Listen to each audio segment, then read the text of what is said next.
আচ্ছা, যাই হোক, নেক্সট দাদা চলে যাই আমরা।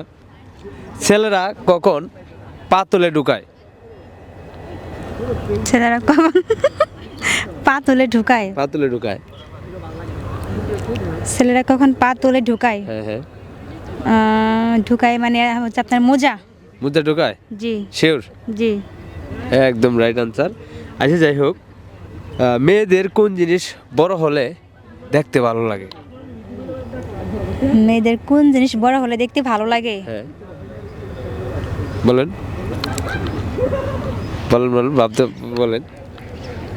মাথার easy। চুল। কথা চুল? জি শিওর? হ্যাঁ। একদম রাইট আনসার। আচ্ছা, কোন জিনিস কখনো কাটলে আলাদা হয় না? কোন জিনিস কাটলে কখনো আলাদা হয় না? হ্যাঁ। এটা আপনার কি কি হবে হবে? সেটা? আপনার ব্লাড কাটলে আলাদা হয় না কখনো। ব্লাড? জি। সেটা অন্য কিছু তো হতে পারে। আলাদা হয় না। হ্যাঁ। কি হবে? মন। মন? হুম। মন কি কাটা যায়? হ্যাঁ, আপনি Blood। পাশাপাশি ছিলেন, মন বাড়ির পাশাপাশি, কিন্তু অন্য কিছু হবে। আলাদা হয় না, ব্লাড কাটলেই তো কখনো আলাদা হয় না এটা। আচ্ছা, যাই হোক, এটাও আমরা রাইট হিসেবে নিতে পারি। আচ্ছা, আপনি বলবেন, মেয়েদের কোন জায়গায় টিপ দিলে ভালো লাগে? মেয়েদের কোন জায়গায় টিপ দিলে ভালো লাগে? হ্যাঁ, তাই এরকম জায়গায়। কপালে। কপালে? জি। সেটা কেন মনে হলো? কারণ মেয়েদের কপালে টিপ পড়লেই ভালো লাগে। আচ্ছা, যাই হোক, উত্তরটা সঠিক ছিল। নেক্সট দাদায় চলে যাই আমরা।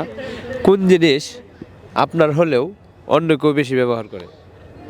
কোন জিনিস আমার হলেও অন্য কেউ বেশি ব্যবহার করে? হ্যাঁ, অন্য কেউ ব্যবহার করে। এটা হচ্ছে আমার নাম। শিওর? হ্যাঁ, আমার নামটা আমি ব্যবহার করি না, আদার্স সবাই ব্যবহার করে এটা। একদম রাইট আনসার। আচ্ছা, একটি অবিবাহিত মেয়ে এবং একটি অবিবাহিত মেয়ে, তার মধ্যে পার্থক্যটা কি? বলেন। একটা বিবাহিত মেয়ে আর অবিবাহিত মেয়ের মাঝখানে পার্থক্য কি? পার্থক্য কি? যেমন আনম্যারিড আমি, আমার ইচ্ছা মতো চলি ফিরি, খাই দাই ঘুমাই, কোনো প্যারা নাই। আর একটা ম্যারিড মেয়ে সেটা করতে পারে না। বিয়ের পর তার দায়িত্ব বেড়ে যায়, সংসার সামলায়, হাজবেন্ড সামলায়, রান্না বান্না, এটা অনেক কাজ কাম থাকে এখানে। এটাই মনে হলো আপনার কাছে? জি।